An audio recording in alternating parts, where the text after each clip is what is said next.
BK Arise, Part 1, written by Iron Man and read by Empresario.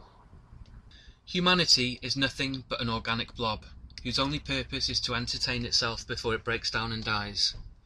Or, so we heard Bastard Kestrel once say, but as you very well know, my educated audience, humanity is nothing but the apes of its ideals.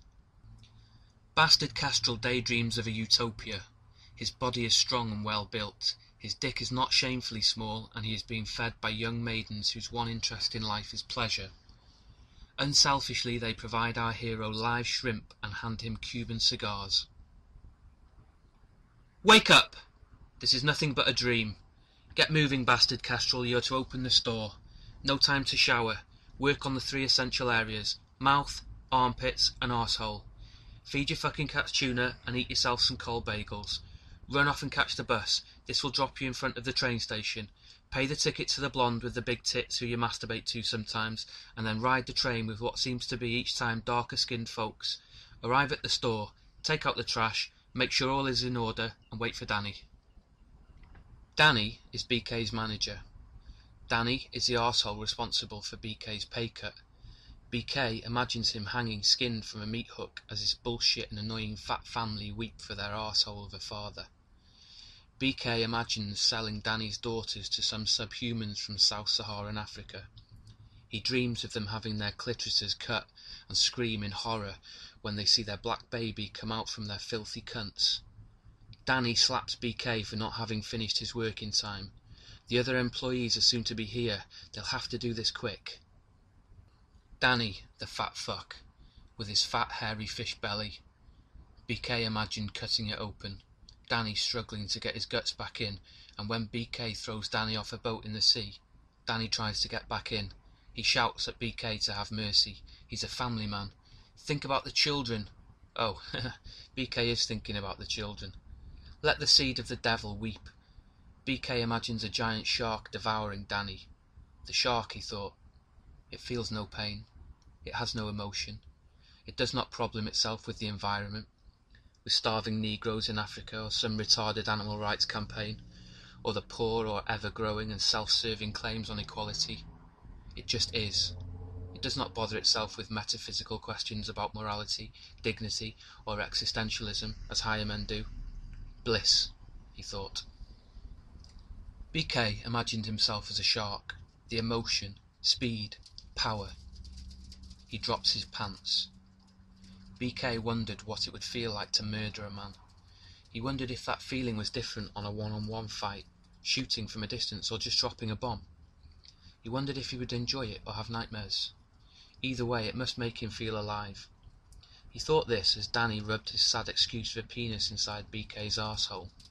Fat fuck rested his white hairy gut on BK's back.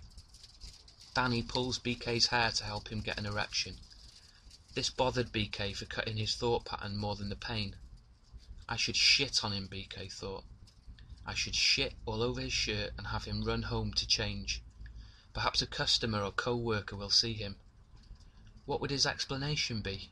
Would he get fired? A shark would shit on him. The human brain is an overdeveloped reptilian brain. Do we need the emotional and cognitive areas? Is the reptile the leader, or do we submit to our emotions? Or is it our intellect? Does it change according to individual? Is there any point where the higher brains are unnecessary? What stops me from turning around and biting Danny's throat out? Certainly not the reptile in me. He would not judge. He would not torment me. He would not remember. Sleep, fuck, eat, and kill. That must be the secret for happiness, BK thought. Danny comes inside BK's ass. 2 years it's been. 2 bloody years as BK, a heterosexual man, been fucked by a closet queer. Danny threatened to fire him if he didn't. Who would hire a child molester? Who would believe a paedophile is being blackmailed with its position to perform sodomy to the management? Who would even care? No one else would hire you, Danny said. BK knew it was true. What was worse, being cold and homeless, or swallowing one's pride and receiving a shitty paycheck? BK had sold his television some weeks from now. He'd been thinking lately, If phobia implies fear, should his newfound hate towards homosexuals be called homophobia? If the gays were bitching that they weren't allowed inside the Boy Scouts for this was discrimination, should he, in the name of equality, demand to be left alone in the woods unsupervised with the Girl Scouts in the name of equality and invented rights? I've been caring too much. Altruism has given me nothing but misery. The unselfish work for the benefit of others, even the selfish. BK had finally seen through a modern maxim. Do good unto others, and more good will return to you.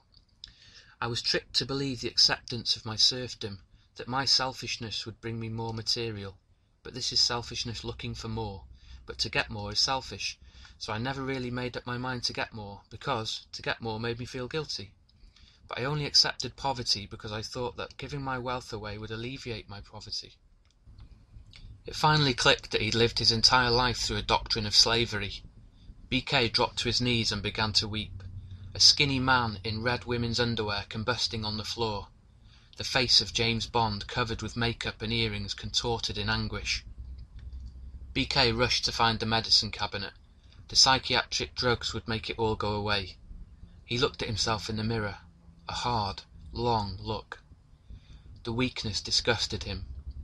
He was living a shameful existence, and yet reinforced by his government that this is how things should be.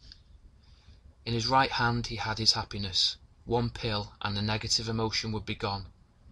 Happiness would come again, and his negative thoughts would go away. He stared at himself again and came to the conclusion, if such emotions and thoughts could not be counterproductive, since evolution would have rotted all such things away in the struggle for survival.